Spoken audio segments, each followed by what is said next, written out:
me set the record straight on this bill. The underlying bill, which is now the Biden-Hatch bill, was the Biden bill. A guy named Biden wrote that bill, and he wrote that bill by going down and sitting down with the President of the United States of America, not with his Attorney General, not with anyone else, with Bill Clinton, President of the United States of America, who between the time he got elected in November until the time he was sworn in, called me at my home on 6 separate occasions. And he unfortunately doesn't need a lot of sleep. Sometimes literally, and I say this on the record, as late as 11:30 at night, to discuss why I wasn't moving quicker on the Biden crime bill from before. I sat with him, not with his Attorney General. He wanted 100,000 policemen. He does not view this as a social issue as opposed to trying to bring peace and security to the streets. As governor of the state of Arkansas, he presided over, as governor, the execution of individuals within the state and the death penalty. He supports the death penalty. He is the fellow who insisted that I bump this up from initially to when I said, where are we going to get the money? He said, well, all I know is I want 100,000 cops. I made that commitment. He had endorsed the Biden crime bill as a candidate when he ran. He is the one who talks about the need for stiffer penalties. So notwithstanding the fact, some of the old Democrats and former presidents who were Democrats before Carter, I suspect, I don't know who we're talking about here, but in the old days, it is true. When Richard Nixon was running for president, Richard Nixon used to talk about law and order, and the Democratic response was law and order with justice, whatever either one of those meant. I never knew. I was running then in 1972. I didn't think Richard Nixon knew what it meant, and I didn't think the opposition knew what it meant. This president is very, very straightforward and simple. He knows there are 2 basic steps here. One step is you must take back the streets. And you take back the streets by more cops, more prisons, more physical protection for the people. He also understands what my friend from Texas understands, and he doesn't talk a lot about, but he signed on to in this bill. He also understands the need to keep people who are first-time offenders, who are nonviolent offenders, or who are potential time offenders who haven't gotten, I yield myself an additional 3 minutes, who, in fact, are people who are getting themselves into the crime stream for the first time, that they should be diverted from the system.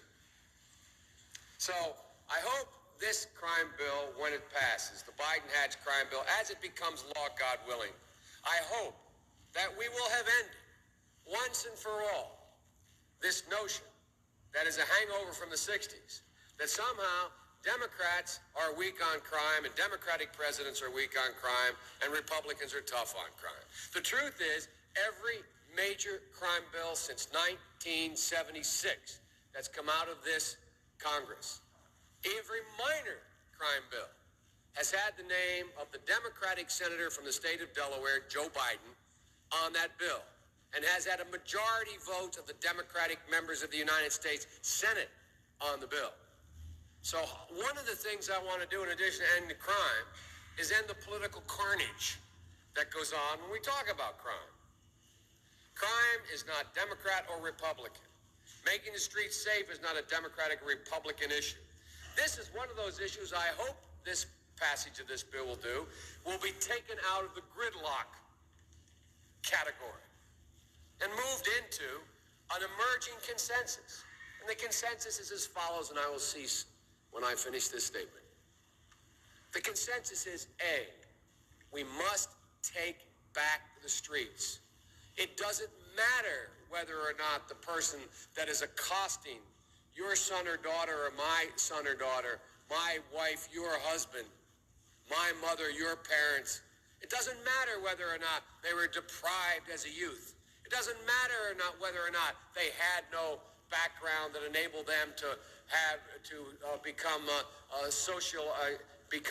socialized into the fabric of society. It doesn't matter whether or not they're the victims of society. The end result is they're about to knock my mother on the head with a lead pipe, shoot my sister, beat up my wife, take on my sons. So I don't want to ask what made them do this. They must be taken off the street. That's number one. There's a consensus on that. The Democratic chairman of the Judiciary Committee, the Democratic president of the United States of America, the Democratic attorney general, the Republican leader of this effort, Senator Hatch, the Republican senator from Texas. We all agree on that. Now, we can find some fringe folks in the study groups on the right wing and left wing, libertarians and left-wingers in my party who say, no, that's not what we should do. But politically, that consensus has been arrived at. I acknowledge there was not that consensus in the 60s. There is today.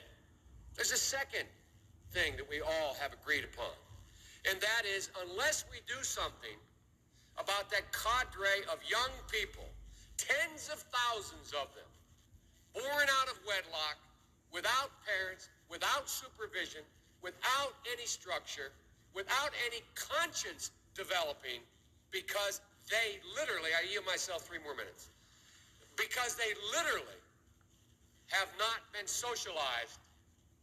They literally have not had an opportunity. We should focus on them now, not out of a liberal instinct for love, brother, and humanity, although I think that's a good instinct, but for simple, pragmatic reasons. If we don't, they will, or a portion of them will, become the predators 15 years from now. And Madam President, we have predators on our streets that society has, in fact, in part because of its neglect, created. Again, it does not mean because we created them that we somehow forgive them or do not take them out of society to protect my family and yours from them. They are beyond the pale, many of those people. Beyond the pale. And it's a sad commentary on society. We have no choice but to take them out of society. And the truth is, we don't very well know how to rehabilitate them at that point. That's the sad truth. You're looking at the fellow who was one of the primary architects of the Sentencing Commission. You know what the basic premise of the Sentencing Commission is? I know the presiding officer knows. It was the first time in 80 years we rejected the notion that the condition of sentencing must be related to how long it would take to rehabilitate. I'm the guy that said rehabilitation, when it occurs, we don't understand it and notice it.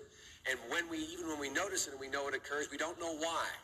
So you cannot make rehabilitation a condition for release. That's why in our system, there's the federal system, you serve 85% of your time.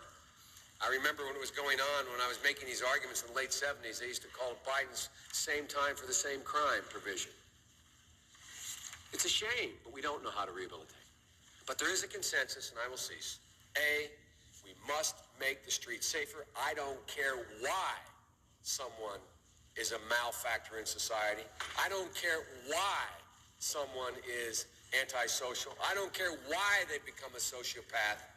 We have an obligation to cordon them off from the rest of society, try to help them, try to change their behavior. That's what we do in this bill. We have drug treatment and we have other treatments to try to deal with it. But they are in jail, away from my mother, your husband, our families. But we would be absolutely stupid as a society if we didn't recognize the condition that nurtured those folks still exist. And we must deal with that. And I think there's a consensus among Republicans in that. Old barbed wire Republican conservatives just want to hang them high.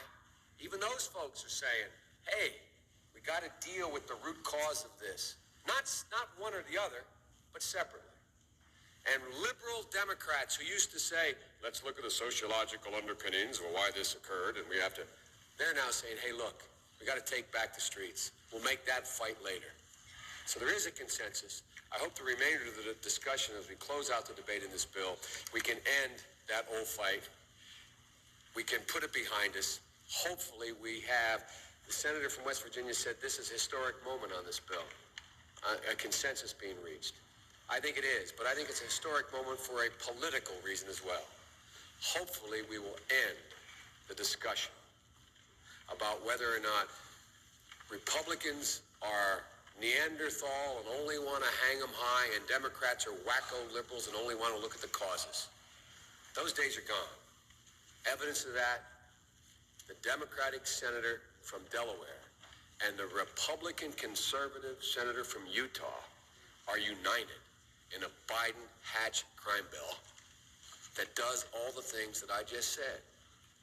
So as one of my relatives who remain nameless would say, God willing, and the creek not rising, hopefully we'll end this kind of debate and decide how we're going to deal with the problem from here on.